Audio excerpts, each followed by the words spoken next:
For my 10-minute session, I thought about, what must the collision repair industry do to evolve? And I use that word must. I was sitting in a room with my new colleagues next door talking about the construction of our vehicle, and it's simply mind-blowing. It uses very different body repair methodologies that just are not common on mainstream cars. And then you're not even into the drivetrain or even the tooling, the specialized tools to fix the car. Just simply amazing. And I think that we're going to see those kinds of things evolve into mainstream vehicles with some of the legacy OEMs and even the new OEMs that we're working with as repairs. And I use that word, we must evolve. So how do we do that?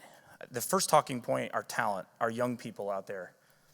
I was a 17-year-old that went through the Mercedes-Benz Drive program, and I came out trying to learn as much as I could, and I was constantly told what I couldn't do, what I wasn't qualified to do, what I didn't have enough experience to do. I even had an insurance representative tell me that, we require somebody to work for a year for us before we allow them to write a DRP sheet. So I set a calendar reminder on my Outlook 1 year to the day, and I saved him a car. And when that little buzzer went off 1 year later, he got a call from me. And I tell you, young people are really just looking for a path. They're looking for, what's this going to mean to me 5 years down the road? And, I just wanted to work on cars. And I'll tell you, if I hadn't been such a car junkie, I'm not sure I would have stayed in it because the industry was incredibly abrasive. And so I look at it like from a repair standpoint, when you see a young person, take them under your wing. Stop looking for the things they do wrong. Try to catch them doing something right. Because I think it's a two-way street. Yes, we need the correction when we mess up and something's going wrong, but when they're doing something right, praise them for doing things right. And I think that your older technicians and staff will appreciate it as well. And I think when you come from a good place, people tend to work harder for you, and it's that pull mechanism, not a push mechanism. Product knowledge. Our customers are becoming even more intelligent about their vehicles than ever before. They're using mobile apps to connect to their cars, and if they can order coffee through their mobile app, why wouldn't they connect to their car and ask probing questions about a repair? A lot of these mobile apps can determine where the car is, how it's being used, how it's being treated, and all of those things lead to good or bad CSI, depending on what the output is. So I look at it like from a repair standpoint, we need to be experts at what we do. And I think that, we've spent a wonderful week here in Vegas eating some really great food, and we didn't question the people that prepared that food. We expect them to be professionals on how it's prepared and how it tastes and all those kinds of things. Our customers expect that out of us as well. They want to know that you know the difference between, a King Ranch F-150 and a base model. And they want a painless process as far as getting that vehicle repaired. Our business model. There's going to be a lot of changes on how we repair the cars. Like I said, some of the tooling that I'm seeing is actually being 3D printed to make it cheaper and easier for the shops to use it and to prepare the car properly. And very cool stuff. I also have seen some virtual reality, some augmented reality around service manuals. I've seen some artificial intelligence with voice around service manuals. So when you see these new types of methods coming through and into your shops, be open-minded about it, because the current process is tough. It's tough to teach it. It's tough to keep people engaged, keep them interested, and our turnover rate really suffers. We lose really good employees because processes are tough and our business is stressful. So one of the things that when I ran the shop in Florida that I cut our car count back. And I said, I really want to focus on maximizing what we get for each car instead of having to fix tons of them, because that creates a lot of stress.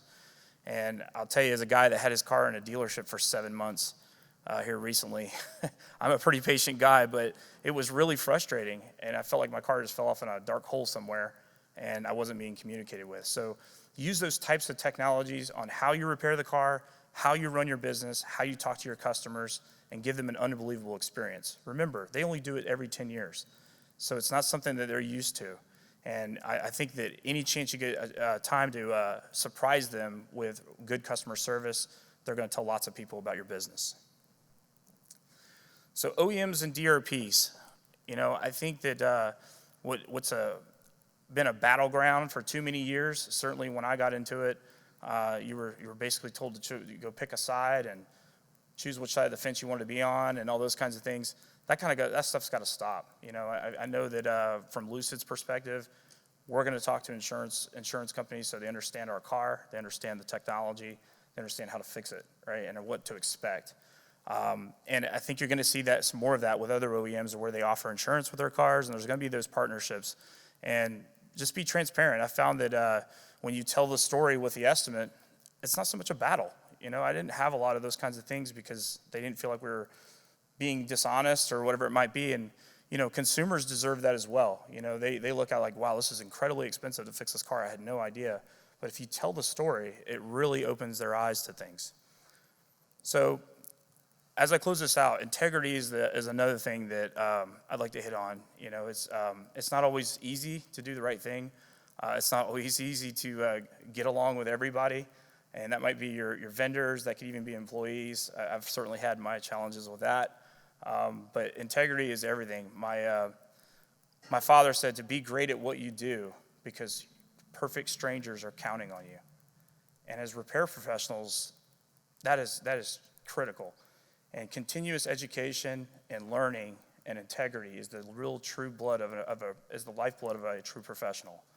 So always remember that when you're working with your teams and you're walking through new talent and onboarding them, making sure your staff embraces them. So when I was hiring staff, I always wanted to make sure that they were involved in the hiring decisions. So I'd bring in, body department, paint department, detail department. Everybody in the organization had a very critical place in our business. And when we brought in new employees, they were involved. It wasn't a management-only decision. So that when they were part of our team and working through our processes, everybody was held accountable, and it was cross-functional coaching. And so I always used to use the term that we have to protect this house. And we can't let folks that want to disrupt our house create a problem. So with that, I think I'll turn it over to the next speaker. Thank you very much.